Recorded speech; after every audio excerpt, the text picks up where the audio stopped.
19 nations, 142 athletes, negotiating 111 competitive sleds. That's the participation here over 5 races over the weekend in SIGULDA, Latvia, as the EBERSPÄCHER Luge World Cup Tour continues with its 4th stop of the season. Hi again, everyone. I'm Tim Singer. Welcome to Latvia. It's become an annual stop here on the World Cup Tour as we get set for today's men's singles competition. Yesterday, 3 races were held: women's doubles, men's doubles, and the women's singles. 3 different nations ended up on top of the podium. The races were won by Germany, Austria, and Latvia. Today we'll see if some of the other nations can get in on the fun as well as we get set for 30 racers in the men's singles competition. And a little later on today, it is the team relay. Right now, I'm pleased to reintroduce for the first time this season one of our regular co-commentators on the live streaming coverage of Luge from Team USA. It's Emily Sweeney. Emily, good morning. Good morning, Tim, and thank you for having me. I'm happy and I'm excited to be back, and I'm excited for this race. It's going to be... This is one that already, if you watch the highlight reel, it made the highlight reel from last year multiple times because it's always exciting. Always exciting. We're going to talk a little bit more about Jonas Mueller a little later on. Jonas, one of the best in the world this season, and he has struggled on this track mightily. As we're getting a good look at all of the athletes warming up, that's Leon Felderer jogging away from the camera. Emily, you were on this ice. I mean, we've talked about the last few years. You were on the ice yesterday. What's the condition like this season? Right. The track is in fantastic shape. The track crew here has done a phenomenal job. It's very smooth, but it's built more kind of aligned what we expect for bobsled lines. So it's a bit different for luge sleds this year, but that doesn't really mean much. I think we've seen sleds struggle here year in and year out. Jonas is not alone in that. A lot of athletes, this is one of the most challenging tracks for them in the world, and we saw the results of that yesterday. Myself included, but that's just part of racing here. And you had a pretty good race, Emily. What, 6th place, 5th place? 6th place. I can't be mad at it, but there's a lot to clean up. So I'm excited for an opportunity in Team Relay today to kind of put that run together like we all are chasing. But that's just a part of the game here in SIGULDA. As the athletes warm up, Emily refers to bobsled. They do 2-man bobsled on this track as well as skeleton. In fact, the World Cup was here a couple of weeks ago on the IBSF Tour. And Emily, this start area for the men is quite a bit different from the women's start. In fact, it's quite a bit different than any other start in the world. Describe a little bit about what these athletes are doing just to get to the start. Right. I think this is it's iconic to SIGULDA, right? Because it's such a high tower that the men have to take an elevator up multiple floors to get to their start. So this is unlike any track in the world. You see them looking down at Christers there doing his warm-up, but Dominic here is getting his warming up high on the tower. So it's pretty daunting, one, for the men as they are learning the track and they have to move up. This is one of the tracks that when you go from ladies start, as you said, which comes into curve 4 up to men's start, you see the visual difference of that height and that speed. So it's a pretty daunting one here, but we're all professionals, right? We're here. This is what we train for. So I'm excited to see these men kind of pull off the handles today. That's right. And in just a couple of minutes, we'll get a POV look at the track from top to bottom. But it's funny, athletes always talk about in run number 2 riding the elevator, but here in SIGULDA that's literally true. Right. When we say we want to ride the elevator, it means we want to move up a couple spots in the second run. But here everyone rides the elevator regardless of how your runs are. Andre Manzi right there, he's one of 2 from Ukraine that will be competing today as all of the athletes are continuing their warm-up There's so many contraptions up there, Emily. Like the thing right there that David is pulling, and then you've got those little orange cones. It's a whole routine, isn't it? It's a whole routine. We're fine. I feel like there's a Danny Ricardo quote coming through my mind right now saying, you know, we're fine-tuned athletes, but we are. I know it looks like we just lay there a lot on the sled, but the amount of power that you have to tap into to be as explosive as you can on the start, you have to warm up all of your small muscles as well, or else you're going to get injured. And this is a sport where where experience matters, right? So the older you are, the better that is going to play, but at the same time, you need to make your body last.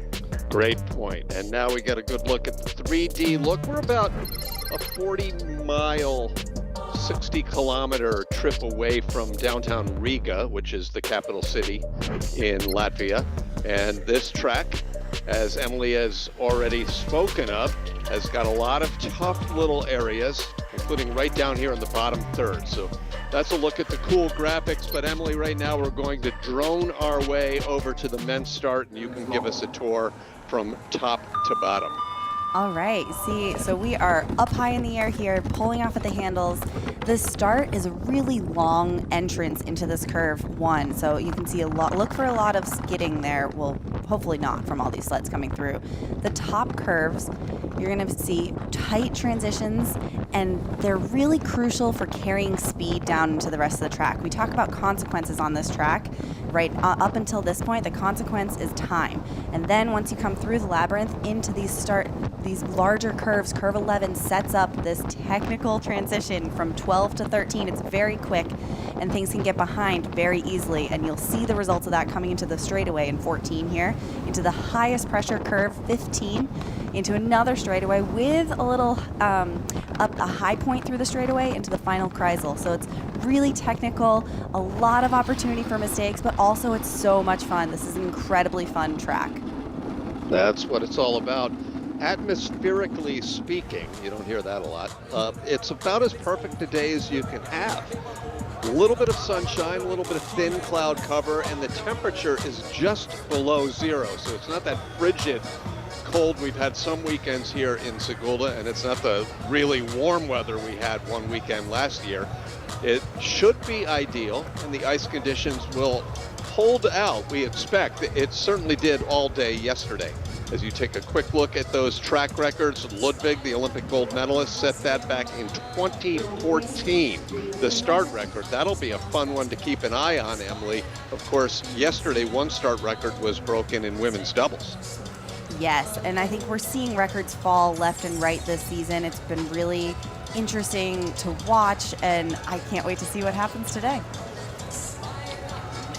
Kristers Apriots, you see right there on page 2, he should be one of the favorites. The Latvians, year in and year out, have their best results, not surprisingly, on their home track.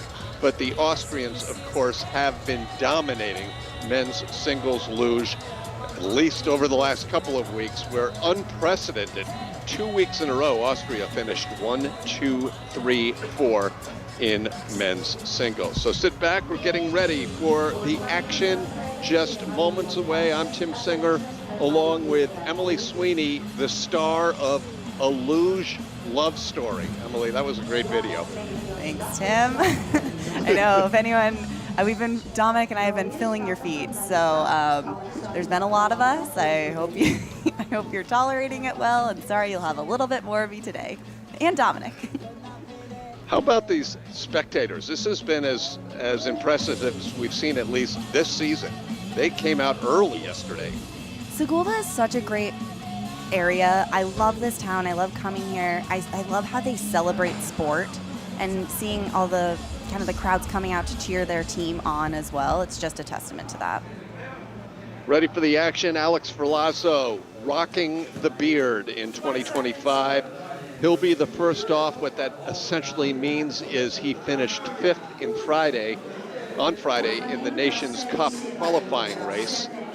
They go 5 through 1 from the qualifiers before we move into the seeded group. It's been a bit of a slow start for Alex, who, you remember, Emily, last year had some amazing results.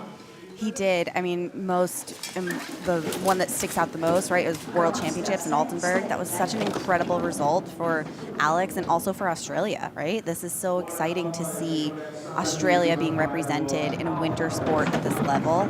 He's looking really smooth so far. This is that first difficult transition, and look how smooth he made it. Look, it's looking really nice so far. Alex, 29 years old, from Townsville, Australia. He trains with the Canadian team for the most part, although the Canadian team isn't here this week and he's on his own.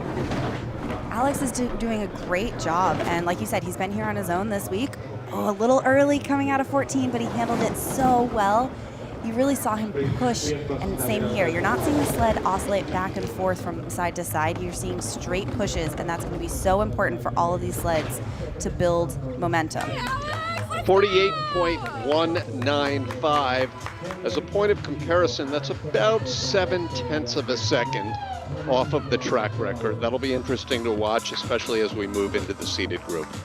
That's a huge time from Alex right there. I mean, well done from Alex. From top to bottom, it looks pretty good. That's a little bit of an early exit out of 14, but look how calmly, you can see his eyes and his facial expressions. He's not stressing it. He's calmly pushing back and just trying to carry as much velocity into those straightaways as he can. I'll take that. He'll take it. Came for the second now. Let's go. He knows how to work the camera. It's sort of reminiscent of Chris Master. Wow, that's a bold comment there, Tim. Here's Josef Ninnis, and if you've been following Luge for the last 90 years or so, you've been following the career of Josef Ninnis, the grand old man on the World Cup Tour.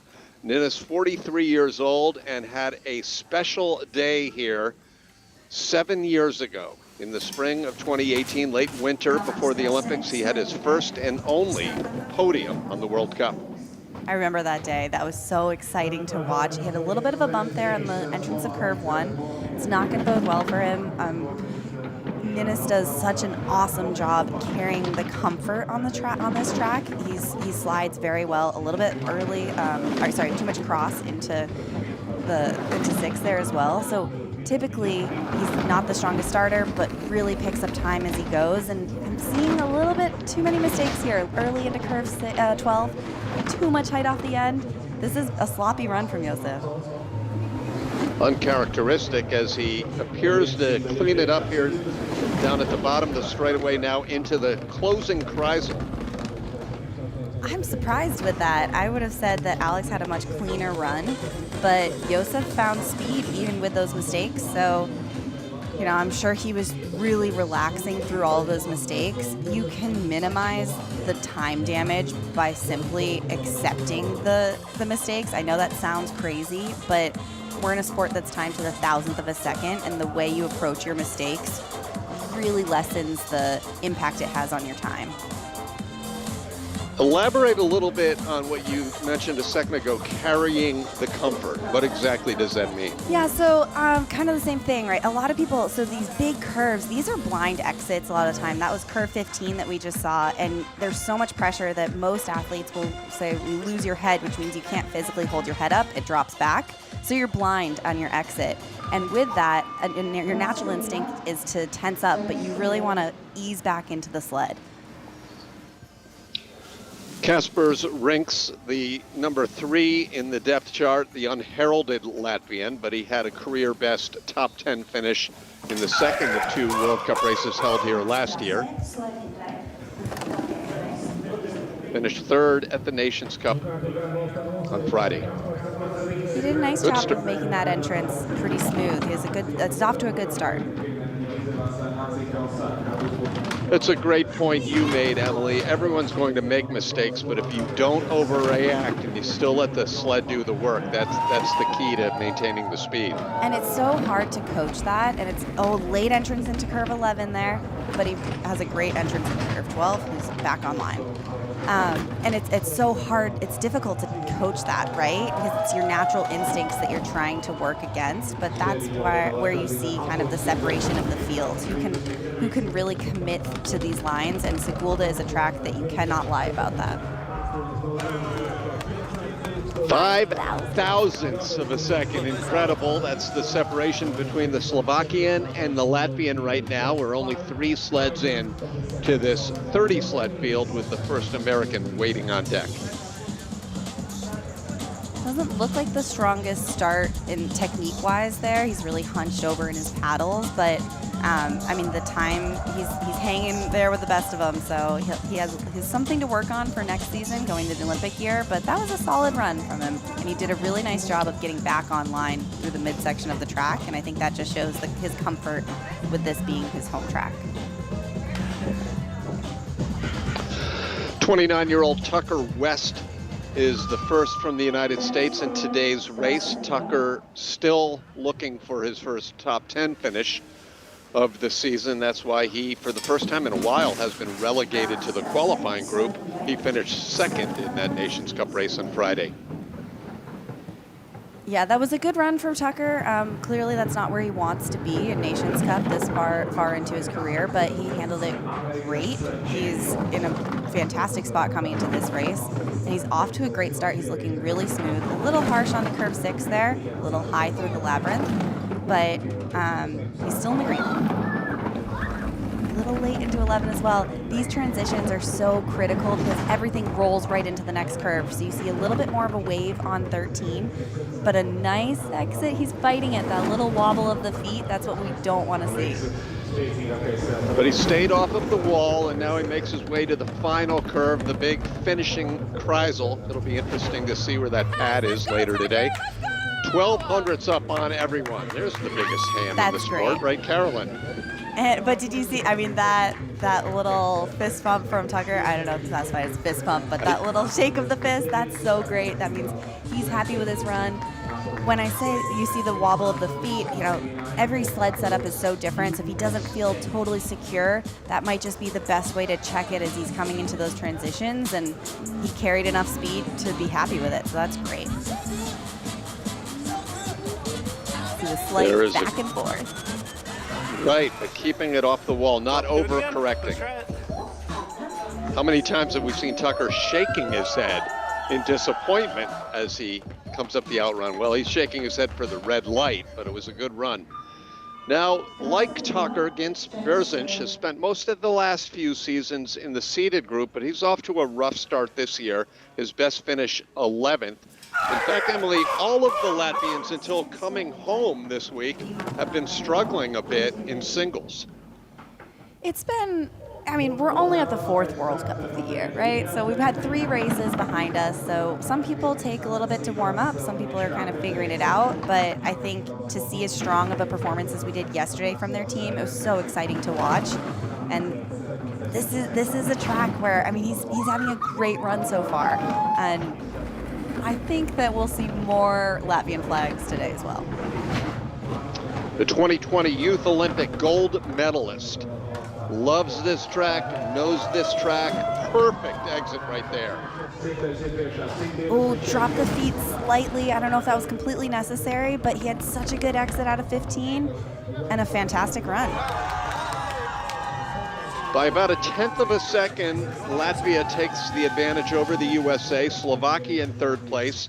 These are the top 5 qualifiers from Friday will now move into the seeded group. But Emily, usually your top Nations Cup finishers are in the top 10 at the end of the weekend as well. It means they like the track. Right. To be honest though, with this track, anything can happen. I don't think we can really set, oh, you know, these top sliders are normally in the top 6. I expect some big mistakes today, and that's just the nature of what's been happening here. I'm included in that, so I'm not trying to out anyone, out of any of my fellow athletes here. It's just a risky track, so I think some of them could make it up onto the podium. That's not out of question. Top 10 is not the limit. First of the Germans, Timon Grancagnolo, struggled on this track in the Tour World Cups last season with a 21st and an 18th place. He did have a career best 4th to open up this season in Lillehammer. A little bit of a slower start there with 65. Something to work on. But he's sliding very smoothly. If you listen, I like the way his sled sounds going through. It's very clean. It doesn't sound like there's a lot of skidding happening on. Trailing the Latvian by a pretty wide margin here at the midway point. A little bit of hesitancy coming off of 15. With that line, I would expect that. He's just a little bit to clean up here, but not a bad run for the first run here. Great little fun fact from Timon. He says he's part Italian, but he can't speak the language. And of course, Emily, as you know, there are a lot of Italian lugers that don't necessarily speak the language. Well, yeah, I mean, South Tyrol, it's a German-speaking region. Right. But it's pretty interesting. I mean, maybe a lot of viewers might not know that Northern Italy used to be a part of Austria and then is swapped over. So naturally, they still speak a dialect of German, and there's a lot of language swapping around here. Difficult run, but okay. And that sets us up for our first of those South Tyroleans, Leon Felderer, the athlete representative of the FIL's executive board. Leon is, I called him yesterday, a renaissance man. He's a commentator, he's a luger, he's an administrator, seemingly everyone's friend, right? Man, really bumping him up there, Tim. What do you? He is. Leon's great. We're lucky to have him as an athlete representative. He enjoys the role, which is huge. Not everyone does. It's a lot of work that comes along with that, but he does a great job. He made a great point. He said on this track more than any, you make one small mistake and it could very well compound for the next 4 or 5 curves. It absolutely can. He's a little bit off in his 5.6, and you see that, just like he said, it followed him into the labyrinth there. So he's using a bit more of the curve than the ideal line, but right here is where the consequences turn into kind of physical pain instead of time, and he cleaned it up by then, so that was great. Just a little peek up before entering the next curve. One more straightaway here into the Finnish Kreisel. Slides across, but that wasn't bad. Right, a little bit offline, right there at the bottom across the finish line. He still had this good speed working. 77 miles an hour is the fastest speed we've seen. Leon at 76.3. Right, so it's been mentioned before, right? It's not the highest speed track, but a lot of the transitions are quite short. So that the speed feels higher because you don't have that time to adjust from your exit of one curve into the next curve. You just have to take what you get. Right, that's what someone, I think was a former teammate of yours, Dan Joy, said about the Oberhof track, that it just feels so much faster than it really is. Definitely, and that's the exact same reason, short transitions. Here's David Nuschler, 23 years old. The Germans will be heading back home after this weekend. The next 3 races will be held in Germany, Altenburg, Winterberg, and again in Oberhof. And that is Nuschler's hometown. Really strong paddles there from David, but a little bit of a harsher bump onto curve 1 than I would like to see, but his 2-3 looks pretty smooth. He's been consistently hovering about the top 10 this year, 9th, 10th, and 11th place in his 3 races. When Timon was going down, I was commenting on how nicely his sled sounded. With David, I feel like I hear a little bit more of that micro skidding going on, so it's not as smooth of a sound, which you're bleeding little bits of time, but it's really challenging to pinpoint which element you want to change to stop that. Oh, early bump onto Kreisel there. To the finish in a time of 47.804, 8th place right now with his women's singles counterparts fan club watching down at the bottom. Still the 2 German superstars, Langenhahn and Lach, to come in just a little bit. Here into curve 15. He has a nice line. You want to slightly bring the sled in, but it's really challenging. Look how quickly he got whipped to that right wall. He carried so much pressure over. He did a nice job of holding it as long as he could, but as the track kind of comes uphill there, you become weightless. So it's a lot more challenging, and that's what to control the sled, and that's what led to the right bump right before Kreisel. The 45 podium positions so far this season in singles and doubles have all belonged to Austria, Germany, Latvia. And if you follow Luge, that's a bit of a surprise. Italy has been shut out, but Dominik Fischnaller has had some good results on the SIGULDA track over the past several seasons. He has, but he's really looking to break onto that podium, and I'm looking for it as well. There's no hiding bias, right? We all just watched our love story. I love Dominik, and I can't wait to see how he does today. I like how you're not staying reserved on that anymore, Emily. He's off to a great start here. Nice early entrance into curve 11, but an earlier entrance into curve 12 than he likes. 0.02 of a second trailing Berzinch right now.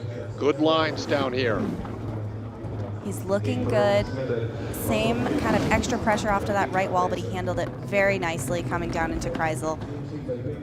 This will be close to the finish. Dominik Fischnaller, 0.03 of a second out of the lead. All things considered, Emily, a very solid run.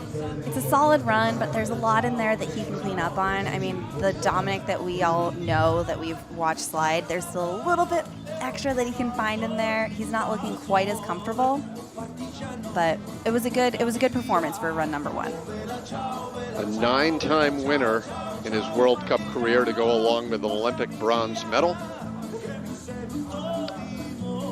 This is that, see how quickly he had that direction right over to the right wall there, his right. You don't really want to see it, but how nicely he handled that without skids, without kind of a wall there. He has some things he can clean up for run number 2. Top-ranked American. This is Johnny Gustafsson. Had a career time best top 5 finish in Lillehammer, Norway earlier this season. Johnny usually pretty quick here at the start. He was really tight to that right wall coming down the start ramp. That's not ideal. I mean, you are cutting off distance, so you're balancing, right? You want to cut the distance, but you want to have a correct angle entering each curve. So he cut the distance, but he gave himself a harsh angle into the start curve there. Big disadvantage already on the clock. Gustafsson last year in the 2 races here finished 12th and 16th. A lot of pressure there on the end of 11. Big skid into 13. This is really challenging to right the sled here, but he does a great job coming out of 14. All of that started right at the entrance of 11. Right now, he's just trying to get to the end. This is a rough one from Johnny. Across the finish line, the American back in 10th place out of the 10 that have come down. That was a case, you said he tried to right things, but little mistakes almost from top to bottom, right, Emily? Really, the big one started in curve 11. He was almost too early and he bumped the wall there, and then once you start looping curves, this is curve 12, we had a little bit of a freeze, but 12 into 13, his height came too soon, and then he comes a little late into 13. He had a big skid into 13 there, and it's really challenging to stop that. Not what he wanted, he said. I know, man. A lot of athletes know that feeling in this race today, well, this weekend. Sitting in 10th place, Gustafsson right now with 20 remaining, so he will very much be on that bubble as the first run moves along. Only the top 20 will qualify for the second heat. Well, here's a guy who certainly is one of the race favorites, even though he's back in 9th place in the World Cup standings. Kristers Apriots has all but owned this track over the past few seasons. Several of his World Cup victories have been right here at home. Right, and he is in a great spot so far. So far, most of the runs have been kind of 0.2 a bit slower than seated training, or 0.2 faster than their runs, their final training runs. So he's actually in a good spot that he could challenge the track record today. That'll be interesting to see. He's still in the red at the moment, now into the green by 1,000th of a second over fellow Latvian Gins Berzic. Look how flat he is coming off of 14, how blind. When I talked about carrying the comfort, the definition of that so far is Kristers Apriots on a sled. He's looking so good. 47.493. He is off of the track record, but well out in front. So right now it is a pair of youth Olympic gold medalists from Latvia leading the way, first and second place, with Italy in third, the USA in fourth. Get a 63 start there, so you can give a little bit more on that, but it's still very respectable. But look how flat he is. Look how aerodynamic he looks coming off of these curves. Well done, Christers.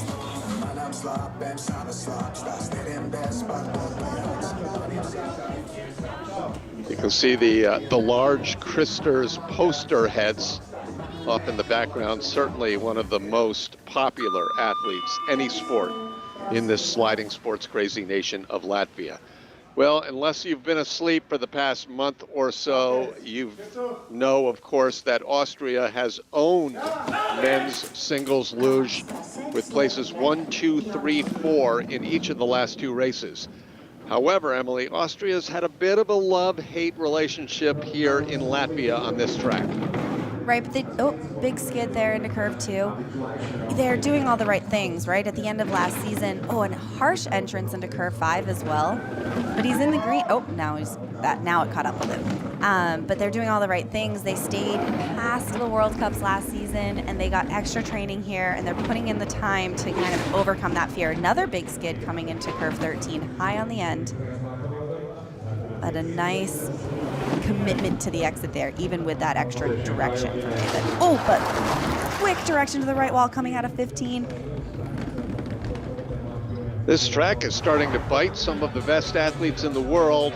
5th place, that's a remarkable placing to be in 5th after what was notably, it appeared at least visually, some of the biggest misses we've seen.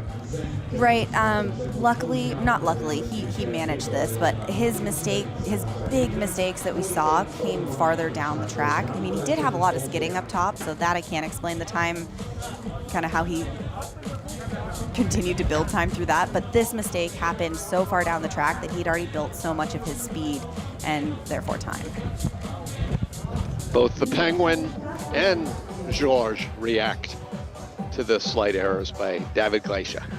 Thumbs down, he's got another run. He will likely qualify for the second heat. Now Jonas Mueller is up next. Jonas was interviewed earlier this week, a little YouTube short video about that awful crash 2 years ago where the sled was broken into pieces. He said, the crash is behind me. He feels pretty confident this weekend.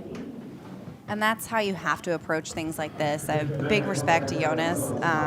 It's never easy overcoming fear, right? That's something that people ask all the time, right? Are you ever afraid in luge? And I had never been afraid until I had a large accident, and then I had to overcome it. And so I know that process well. So big respect to Jonas here. Great point. As Jonas starts in the green, he's still in the green, currently in second place in the World Cup standings, only 4 points behind teammate Nico Glacia. He's sliding really well. Once again, if you listen to the sled, it sounds so smooth. A little bit extra pressure to his slider's right wall coming out of there, and he's moved back into the red. That's where you see how Christers was committed, and that's how he was able to pass by that. Even with all this Austrian speed they've had this year, Christers' kind of commitment and comfort on his home track is what's carrying him past them for so far. Great point, Emily. It's the combination of driving ability as well as equipment and a lot of other factors that all go into being a great luge athlete. Definitely. When you're timed in a sport to the 1,000th of a second, it's mind-numbing how many variables lead into that time, and that's what, you're on the podium, you're off the podium. It's such a small margin, and there's so many elements that need to come together. And Emily mentions on the podium, off the podium. Our next athlete has been on the podium 2 of the 3 weekends here. Nico Glacia with a win in Innsbruck, followed up by a second place last week in Oberhof. That's why he dons that World Cup leader bib. 4 points up on Mueller in the standings. Look how stable his paddles were. They really looked really strong coming through there. Good start for Nico. He sounds so quiet through those upper curves. even with that, a little bit of extra height on the entrance of 6, it was such a quiet sled. I don't know, I'm really impressed. It's good sliding so far. A little bit Split of a late time. entrance. Yep, 1200s up. Great save in curve 14 there. Sorry, it happens quickly here, and he just was late, had a little bit of extra loop in 13, but he caught it very well in 14. This should be a first place time, barring any late mistake. Fleischer across in a time of 47.627. So the World Cup leader establishes himself right in that spot. #1 in the standings right now, with 3 remaining still in the seeded group. You caught something. That's why we have the athlete commentators, Emily, because you caught something down below his save, which I never would have picked up. In the middle section, so if they show it again, those were his really stable paddles, so that was great to see. Here we're a little bit farther down. This is through Kreisel, so we won't see a kind of recap of it, but he did a nice job. Once things get offline, I mean, we say it all the time, right? We said quick, short transitions, so it's really easy for them to snowball quickly, and that's what leads to these really exciting mistakes that we can see here, but he did a great job of mitigating it. Max Langenhahn has been a little bit quieter this year than the last 2 seasons, but by quiet I still mean great results, including 1 victory that was in Lillehammer. Comes off of a 7th place finish on his home track at the last race. Let's see what Max can do here in Sigulda, where he had 1 podium last season. 59 start, that's huge for Max here, so off to a great start, but he's already in the red. Did you hear that big skid coming into 5-6? It's not a good way to carry that speed. 400s off of the start record, but now, as Emily said, well into the red by 1400s. He's a little bit behind through that middle section, but handles it very well coming out of 14. He looks very relaxed on the sled and very under control. Max Langenhahn, 1 German still to come. He crosses in 4th place. Right now it's Gleicher, Aparios, Mueller, with another Austrian still to come. Langenhahn in 4th.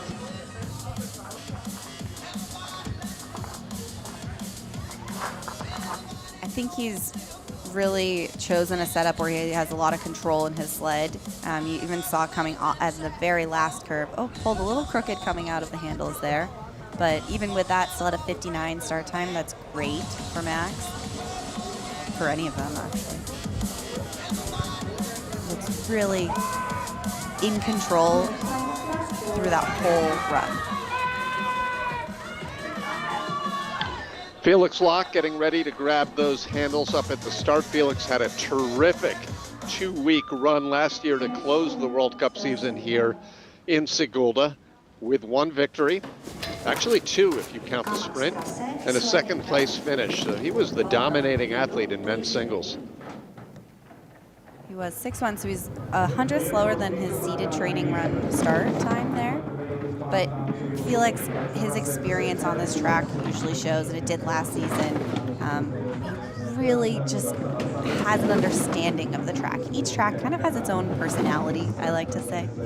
And Felix understands Sigulda very well. Probably has had more runs here in Sigulda than any non-Latvian athlete, at least competitive runs. Wow, great exit. Great exit. He's over 2 tenths behind. He's just not finding the speed, but his lines are there. He's looking really smooth. Just doesn't have the speed. 5th place right now for Felix Locke.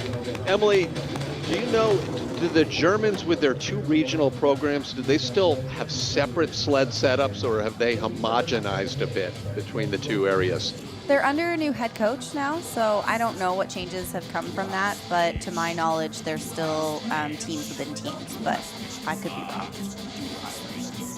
Patrick Leitner, former Olympic gold medalist in doubles luge, has taken over from Norbert Locke as the head coach of Team Germany. I love that head way back, like Simon Pavlichenko. It is. You have to watch, though. He may be messing with the aerodynamics beneath the sled. He was so far back. We don't see that often. That's a good point. There's limits on both sides here. A little head drag. One more remaining here in the seeded group. Wolfgang Kindl, like Felix Locke, has been cruising along for over 16, 17 years on the World Cup.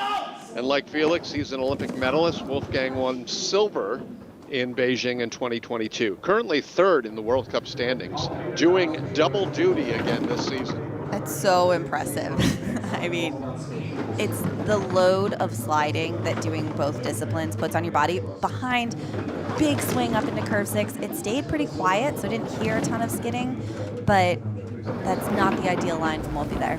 And a little bit late into 11, high, but a great entrance to curve 12. Wolfie tends to find speed down here, even with the Austrian fast sleds. He's a fast glider down below.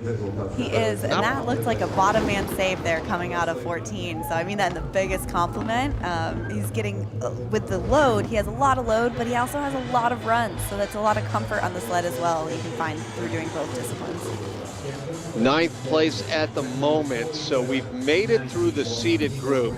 So a slight recap of the standings here as we check out Wolfgang's replay.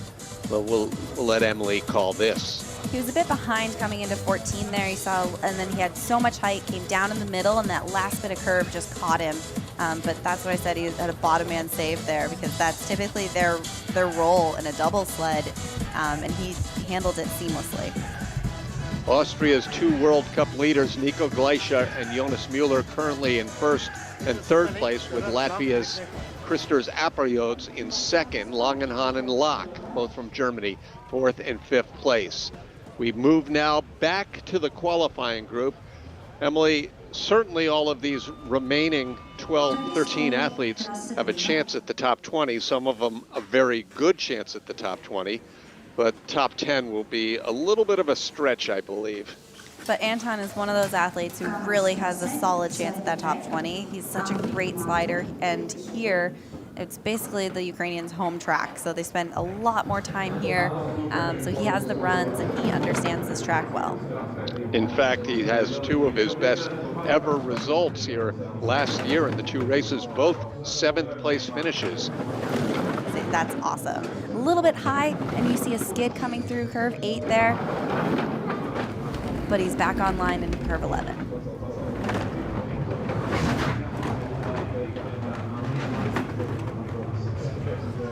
Oh, and that was unexpected coming off of 14, kind of a big direction change a little bit. So he must have just carried some pressure through the curve that caught up with him in the straightaway. Consequently, it cost him all his speed as he approaches the finish line back in 17th place, holding on to his start number, or only one person behind him, Johnny Gustafsson. It's not looking good for a second run, but it's possible. You never know here. But here, he started coming off a little bit early, and then that last bit of curve just caught him and sent him into a large skid. He did a great job of righting the sled right before 15. So right here, it's such a crucial entrance because, as I said before, it's a blind exit there because of so much of the pressure. So he did a nice job of getting back where he needed to be, but by that time, all the speed had been scrubbed. Dozens and dozens of Ukrainian flags on our YouTube chat window right now as Anton Dukash has just finished, but the second of the Ukrainians is getting ready at the start, Andrei Manzi. Andrei also had a rare top 10 finish last year here in SIGULDA. As Emily said, this is effectively their home track. It was so much fun cheering them on through that. It was quite the high first paddle from Manzi here. It was a little bit unstable, but he did a nice job of keeping the sled straight.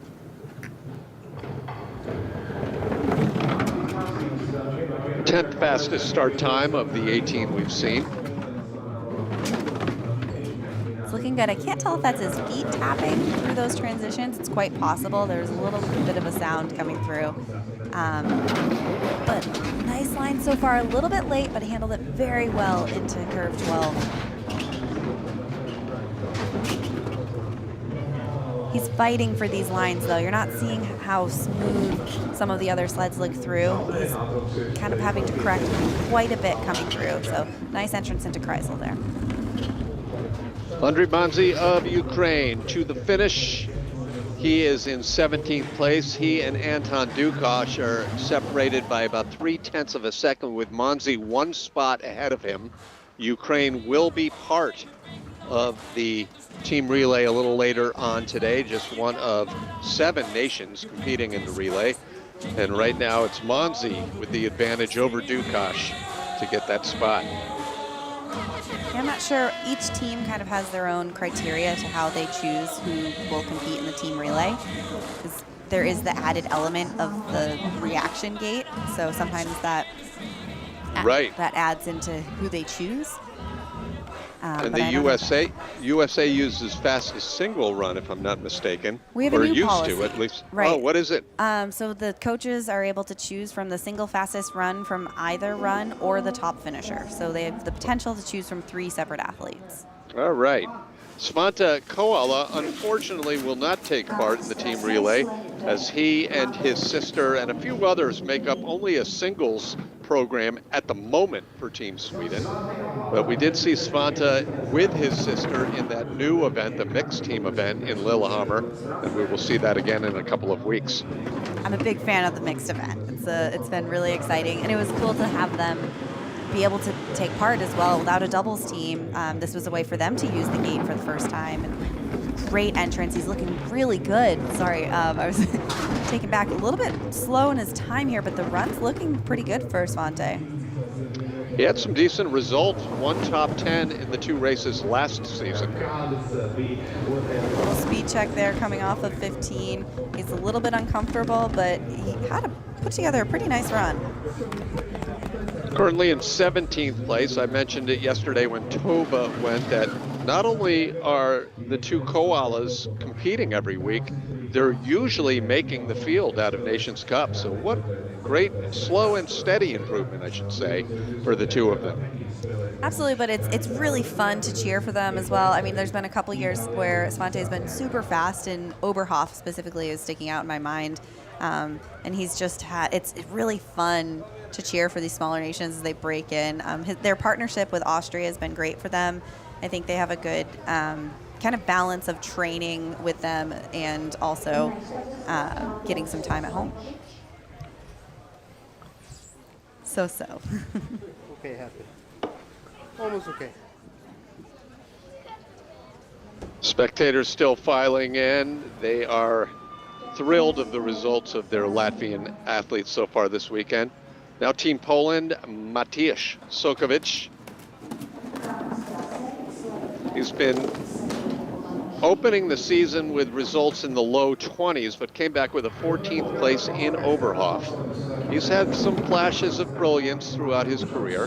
And a 57 start time, that's a great flash of brilliance, but too early. And this big skid pretty up high up, that's going to scrub all of his speed that he just worked so hard to develop. Mateus is another one who, direction to 12 is something that we do not want to see. It's really slight, but that sets you off, and that's why he came so early out of 14. And not the entrance into 15 you want either. This is a stressful run for me to be watching right now. Sorry about that. Mateusz Sokovic to the finish, back in 19th place. Right now, Johnny Gustafsson officially out of the competition. Anton Dukash on the bubble right now in 20th. You know, when we look at that straightaway, the 2 straightaways heading into 14 or 15 and 16, we're taking another look at the start now. But Emily, I'm starting to see the track scratch up a little bit. Of course, it's all covered, but so many mistakes will pay a price for the track, right? It's quite possible. That looks so harsh in the curve 6. Sorry. It is quite possible. I did see it had 87% humidity, which is really high, but it doesn't feel that way walking around. So I'm thinking that the track will hold fine, and it's very, as far as races go, this is a pretty even one, a fair ice condition. Seiya Kobayashi of Japan, another underrepresented country in the sport of World Cup luge, but Seiya, with this mixed team event, he also gets the opportunity to compete, which has been a lot of fun. Teams up with Elsa Desmond of Team Ireland. So Seiya looking for a spot here in the top 20. He had a 16th place finish in Innsbruck earlier this year.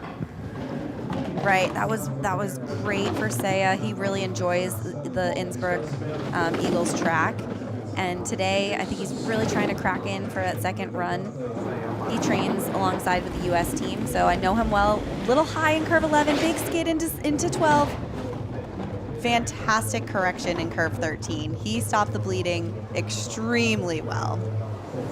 It will pay in his time, but that was an incredible save by Saya. And you can see the head is up a little more than most of the top athletes, just trading in a little bit of speed for a lot of safety. Kobayashi right now in 22nd place, his one and only run of the weekend. But as you said, a great save. A fantastic save. So it's going to be disappointing not to see Saya in the second run, but he can walk away knowing that right here, see, he's too high, big loop into curve 11, and that sets up your transition into this all too critical 12-13. Artur Zarzniak said, I think I can quote him as what he said earlier, if you're not afraid going into 12, you're doing it wrong. But that's the wrong type of fear. You really have to commit into that transition there. But Saya did a fantastic job. He was not where he wanted to be, but he corrected it very well. Archer is, of course, famously one of the funniest guest luge athlete commentators we've had over the years. Marian Skupek now from Slovakia, struggled last year in the two races. His best result was a 22nd place. Let's see if he can push it up a couple from that. He has a pretty popular sled manufacturer among the small countries. It's a company called ME. Do you know that sled manufacturer? I do. I've heard of them. Yeah. Yes. Me, that's myself, right. and I. Yes. Exactly. I mean, right. That's part of the sport. I'm so fortunate to be a part of a program that has a lot of people working on that resource. But Skupek does a lot of the work himself, and it's such an intricate process. There's so many variables and elements that come together in a sled, so it's highly impressive. Really sitting up high, coming into the Kreisel finish corner there. That's not the type of run you want to see. He may squeeze in there for a second run. It's going to be tight. He knocks Anton Dukash out of run number 2. There will be no Ukrainians in the second heat. But right now on the bubble in 20th place is Maciej Sokovic. You're seeing with each paddle as he's coming down to the ice, his body is popping up. So he's leaving some of his kind of velocity out into the air there. He wants to push all of that through the ice. So you'd like to see a little bit more stability on those paddles from Marian. And a little correction, Andrei Manzi of Ukraine is still in the hunt in 18th place. So the Ukrainians aren't out yet. Now it's Romania's Vali Cretu. One top 20 this year for Cretu, whose Olympic career dates all the way back to Sochi 2014. There are also a couple of athletes in today's race who raced in Vancouver in 2010, and one who was racing back in Torino at the Olympics in 2006. Can you guess who that is? I can, but but as the person who's the oldest slider on the start list for the women's race here, you know, you say it like it's a bad thing. It's a great thing that it's seasoned experience, able to do anything on any track. Yes, exactly. A little bit of a skid into 13, a beautiful correction from Valentin here in 14, but a late entrance into 15. He's going to take the long line coming out. He did a nice job. Cretu now looping a little bit out of the Kreisel into the finish, 47.539 for the moment. He's put himself in position for a second run. He's knocked Poland out of the second heat, and Slovakia's Marian Skupek is sitting on the bubble in 20th. That was a good performance for Valentin. We'll see if it holds strong enough to make it in for a second run. that's such a late entrance into curve 12. You see how much height you can get and swing you over, but he wasn't comfortable with it, so he fought that height coming over into 13.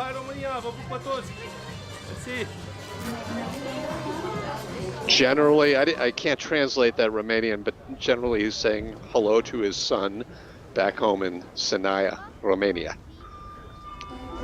Alex Gufla, the final Italian, the youngest of the bunch, 22 years old, from South Tyrol, states as his occupation a police officer, which is not an uncommon second pursuit for a lot of international athletes.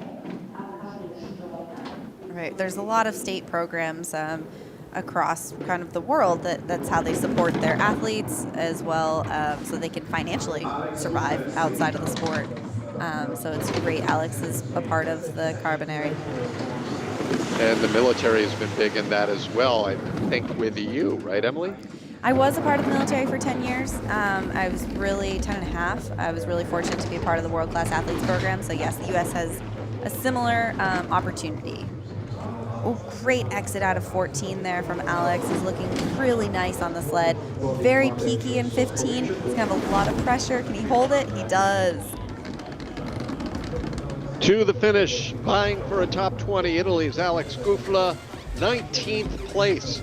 This is a little exciting. Nothing's going to change at the top of the leaderboard, of course, with Nico Glacier heading the field, but that 19, 20, 21, there has been a lot of shifting over the last several sleds, and 3 still remain. Look how nice he pushes back with that exit out of 14. He's carrying as much speed as possible into that long straightaway.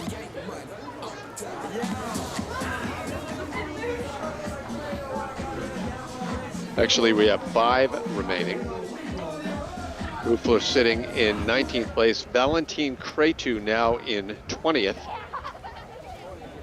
And from Poland, Arkadiusz Troja is getting ready to go at the top.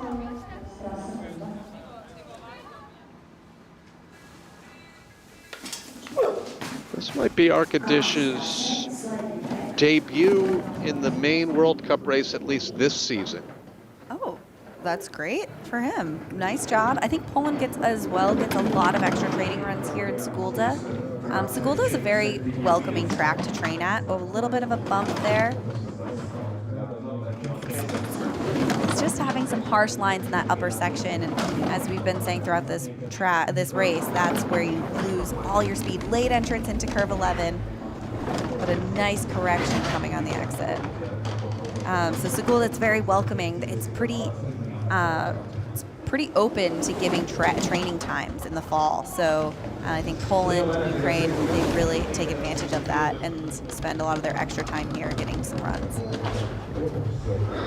Troja of Poland sliding across the finish line with a 24th place time, exactly 1.5 seconds behind the leader, Nico Glacier of Austria.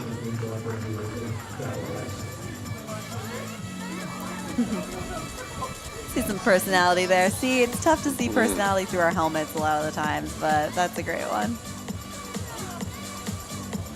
Decent exit there. He looked really, really comfortable on the sled. I think most of the mistakes, I mean, here right across the finish line, that's nominal, but most of his time was lost up in the top section of the track. Some rough entrances and exits. Romania is still sitting in 20th place. Italy, Alex Gufla, close to the bubble in 19th place. And a shout out to Ludwig Rieder, who's watching live this morning on the YouTube channel. Ludwig, we miss you. A one-time winner on the World Cup in men's doubles. We do. I'm sure he's watching from Ronson, so cheering on his old teammates. It's great. Daniel Marcinovsky, final Ukrainian, making his season debut on the World Cup. He was looking really good up until that 5-6 transition. It was a little rough, and you see he's using a bit more of the curves through the labyrinth than I'd like to see, but like you said, World Cup debut for here, so that's a great, he's looking good for that. how calm his face looks through that face shield. That's a key part of this sport, relaxation. Yes, he was not early enough into Kreisel there, but that was a great first run. Unfortunately, he's one spot out from getting an opportunity for a second run, but well done. 3 still remain here. Sitting on the bubble in 20th place is Valentin Cretu. We've got 1 Romanian, 1 American, and 1 more Slovakian still to come. Do you think Valley's position is safe in 20? I don't think anyone's safe, right? It's Okay, SIGULDA, that's anything can SIGULDA. happen. Good answer. And there's some good names coming up too. I'm excited. We have one, like you said, 1 American and also Bruno Mick. So, you know, the son of Lubo, my coach. So it's exciting to see him enter the race as well on the World Cup level. Eddie Crăciun, the final Romanian, looking to knock his teammate out of the box in 20th place right now, Valentin Cretu. Eddie did not compete in the 2 World Cup races held here to close last season. Oh, big problems with the settle. This is not the first time we've seen it this weekend. It's just such an unfortunate thing because now you're along for the ride. It's like a roller coaster, right? Once you start going up, there's no opportunity to exit, and he just knows that the race is done just from that start. We saw it famously with Madeleine Egla yesterday. That was shocking. Oh, it's brutal. Brutal. I got lucky. I had a skid, but and it very easily could have turned into that. So it's with this hard ice, it's easy when you're transitioning from such a high center of gravity down low, and there's a lot of moving parts. It's so easy for your sled to move kind of unilaterally or sideways as you're trying to settle and go straight. So it's easier than it looks to have that happen, but it's such an unfortunate thing. The start mishap followed by a series of small little errors all the way down the track results in a 28th place time for Eddie Crăciun. Right as he's going to settle, he settles unevenly and just so much lateral direction. That's really unfortunate. And then you see a little bit of extra pressure carried off of the exit of 14. But at that point, you just want the run to end as the athlete. You just want it to be done.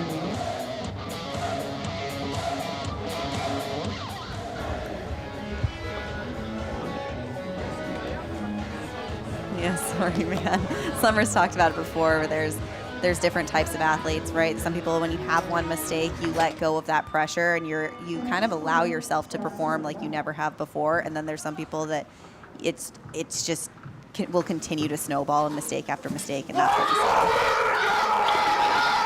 Aidan Mueller now the final American. He's in a little battle in the second tier with teammates Matt Greiner and Hunter Harris to try to get some regular World Cup experience. His best result, I believe, was a 28th place earlier this season, his first full season on the World Cup. Aiden's done a great job coming up onto the senior circuit earlier than he expected as well. He did really well in our team trials this fall, so he didn't expect to be on World Cup this early. So it's now, but big skid coming off of 11, really high into 13. This is where it's so easy to flip, so he does a nice job of keeping it shiny side down, as we say, but that's a really rough run from Aiden. Still skidding his way into the closing Kreisel. The American, one last tap at the finish line, 49.433 is his finish time. That's a rough one. I know, clearly that's not what you want, right, coming into these things, but high on the end of 11, drifting up into, there's one rule when it comes to curve 12, it's do not have direction going into the curve, and that's what Aiden had. That's a really rough transition. I would have expected a sled to flip off of 13 with that, so he did a nice job, but that's really unfortunate that he was in that situation. So the USA has only one athlete into run number 2, but it's a top 10 athlete at the moment, Tucker West, sitting in 8th place. Run number 1 now concludes with our final competitor and our youngest, and to boot, a singles and doubles athlete. with his father watching from behind. This is 17-year-old Bruno Mik of Slovakia. He had a great day yesterday in doubles, and then to now come out in singles, it's so impressive, and it's really exciting to be able to watch. There's a lot of interchange between Slovakia and the United States with your head coach from Slovakia as well. Right. So I've known Bruno since he's been a lot younger, so it's really exciting. But big skid coming into 11 here. Huge save coming into 12, and he's back online already, which is really impressive, but that just scrubbed all of his speed. Look at him lay it back, though. He's committed. Absolutely. As he makes his way down to the final few curves, Bruno Mik will conclude run number 1. When you were 17 years old, as he crosses here in 30th place, did you have a lot less fear than now? Are you just go get them and you have these mistakes, but then you just cruise back and let the sled run? It's different. I think when I was 17, I questioned my abilities because there's so much to learn in this sport. Sure. And now sure. I question my body's capability. So Luge is a sport where you're constantly reassessing and you're constantly learning, and it never gets old, and that's what keeps bringing us back, right? You're never going to have a perfect run, and there's always something to learn. Very well put. Green light for Bruno Mik. No second run, but a great first weekend. His taste of the World Cup, and on a very challenging track at that. Nico Glacia leading the way. Christos Apiots within a tenth of a second. That'll be fun in run number 2, as will be the battle for the other podium spots with Austria and Germany. There could be some other shuffling amongst these top 20. Valentin Cretu just making it in, just under a second off of the pace of the leaders. He'll be the first to go as these final 10 get eliminated from the competition. Well, another week, another country, another track, but it's Austria still dominating men's singles. Will that be what holds on? What do you expect to see in run number 2, Emily? Ooh, I expect to see Christers really go for it and give Make him a run. move. Make a move. So Yeah. it's going to be really interesting. But Max as well. Max Langenheim is in 4th. He's not too far out of there. He's 200th off the podium. So that's going to be a fight. So it's going to be very exciting to see who makes it onto the final podium here. Well, you see right there, run number 2 for the men's singles coming up locally at 12:37. We'll be on a few minutes before that, 5 minutes before, so tune back in at 12:32 local time. That's 11:32 Central European time. Emily and I with the call of the second run of men's singles luge from SIGULDA.